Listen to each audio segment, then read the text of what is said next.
Om Swastiastu. Selamat pagi saudara, apa kabar Anda hari ini? Semoga selalu dalam keadaan sehat dan tentunya juga berbahagia. Kembali lagi nih bersama saya Dewi Nitya dalam program Sapa Bali Pagi Ruang Psikologi. Dan saudara, seperti biasa di Sapa Bali Pagi Ruang Psikologi ini kita selalu menghadirkan seorang narasumber yang merupakan psikolog, perwakilan dari HIMSI atau Himpunan Psikologi Wilayah Bali. Dan kita akan membahas beberapa isu-isu psikologi yang tentunya berkaitan dengan beberapa aktivitas yang ada di masyarakat. Dan saudara, hari ini topik kita sangat menarik karena topik kita hari ini adalah akan membahas terkait dengan toxic relationship. Jadi rasa tidak aman karena toxic relationship. Dan untuk membahas tentang topik kita saat ini, di sebelah itu sudah seorang psikolog klinis, ada Ibu Cecilia Nirlaksitarini, SPC MC Psikolog. Kita sapa dulu narasumber kita hari ini. Selamat pagi, Bu Cecil. Pagi, Nitya. Apa kabarnya? Baik banget, salam bahagia. Salam bahagia dan salam sehat Bu Cecil ya. Luar biasa, Karena rahayu. meskipun pandemi COVID-19 ini kita harus tetap Bahagia. bahagia dan terhindar dari toxic relationship. Seperti topik kita hari ini. Tapi kalau kita bahas terkait dengan toxic relationship, Bu Cecil memang saat ini Nitya sempat lihat juga di media sosial sekarang banyak ya webinar-webinar itu Kok yang ngomong soal itu ya? ngomong tentang toxic relationship. Kayaknya lagi hype gini sekarang gitu.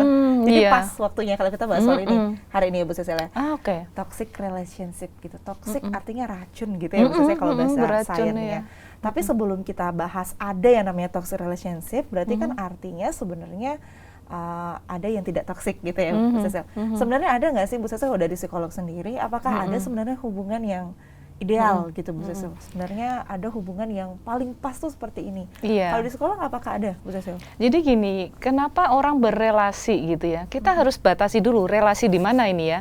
Ada relasi pasangan ya, relasi intim suami istri, atau relasi pacar, atau relasi staff karyawan dengan karyawan, atau karyawan dengan bosnya, atau bos antar bos, atau profesional dengan profesional, atau anak-anak dengan orang tua, atau orang tua dengan orang tua. Jadi kita yang bahas ini yang lebih ke arah hubungan dua pasangan ya. Oke, yang hubungan suami istri ya, atau hubungan pacar lah ya gitu. Baik.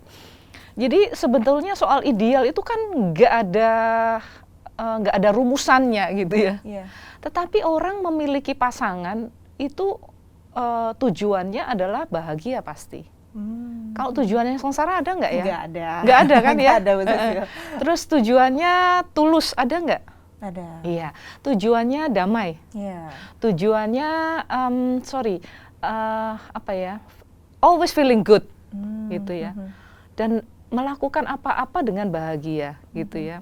Damai, bahagia, sejahtera ya. Nah, itu yang dikatakan ideal mungkin ya. Yang dikatakan, loh kenapa saya mengatakan mungkin? Nah, sekarang kalau kita ketemu pasangan, ketemu pacar atau ketemu suami atau istri, kita kan jatuh cinta nih. Nah, kalau kita jatuh cinta sama orang kan kita harus terima satu paketnya. Baik. Berarti ada yang baik dan buruk gitu ya? Ya, kan setiap orang punya background ya, Nitya ya. Jadi kalau backgroundnya kita bisa nggak ngeset backgroundmu harus baik, kan enggak ya? Dipilihin backgroundmu harus baik gitu. Kadang kita mencintai orang tiba-tiba ya begitu saja jelek kita ketemu, kita seneng gitu. Lalu kita berproses di dalamnya. Nah, kalau proses itu misalnya membuat kita nyaman, membuat kita aman, kita nggak apa-apa, nggak dalam toksik. Tapi kalau itu ada masalah, misalnya masalah yang nggak nyaman, nggak aman, ada tanda-tanda, ada toksik mungkin seperti itu. Oke, berarti sebenarnya kalau dibilang ada standar ideal atau tidak itu kembali ke orang masing-masing. Iya, masa kita harus jatuh cinta terus diatur-atur pada jatuh cinta pada siapa gitu ya kan gitu. Masa ada rumusnya ya, kita beli buku gitu, mencari pasangan ideal kan enggak ya? Kalau memang memilih pasangan tanpa jatuh cinta nggak apa-apa. Bisa. Baik. Tapi bagi beberapa orang nggak bisa, jatuh cinta harus ada ketika memilih pasangan. Tapi ada orang yang misalnya harus kaya, itu bisa, harus pandai. Kemudian harus misalnya lucu misalnya. Nah itu kembali ke ideal. Lah kalau ditanya, Bu Sisla ada nggak idealnya? Siapa dulu yang ditanya? Saya atau yang ditanya masyarakat gitu. Jadi masyarakat punya tipe-tipe ideal sendiri pasti. Yang disesuaikan dengan dirinya sendiri. Disesuaikan dengan dirinya, sesuaikan dengan dengan needs-nya, dengan kebutuhannya, needs-nya, dengan desire-nya ya. Oke, berarti memang sebenarnya nggak bisa kita bilang ideal tuh kayak gini, ada indikatornya tuh nggak bisa digebyahui ya, Nin. Iya. Nggak teoritis gitu sebenarnya. Teoritis. Perasaan masa dibawa-bawa sampai itu gitu ya. Oke, itu berarti memang secara ideal itu tergantung individu masing-masing. Sekarang balik ke topik kita hari ini, rasa tidak aman akibat toxic relationship.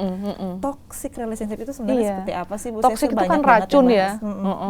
Toxic itu racun. Jadi pasti membuat rasa yang tidak nyaman. Apa yang diperbuat dalam rasa tidak nyaman itu ada dominasi. Ada hal yang egois antara satu orang pada orang lain. Ada yang memaksakan kehendak antara satu orang dengan yang lain.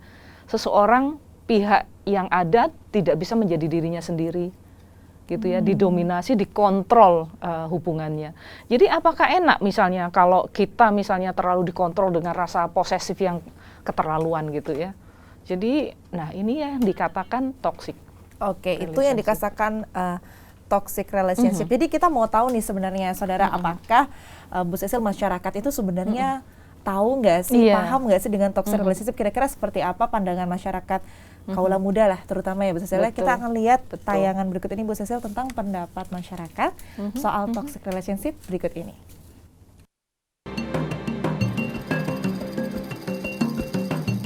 Jadi toxic relationship menurut saya itu adalah suatu hubungan di mana salah satu pihak yang terlibat di dalamnya tidak bisa menjadi dirinya sendiri.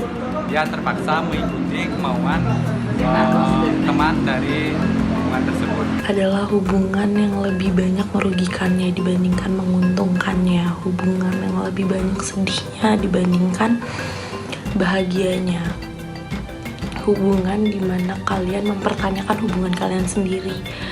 Ini tuh sebenarnya apa sih? Atau hubungan yang too complicated, hubungan yang sangat menuntut.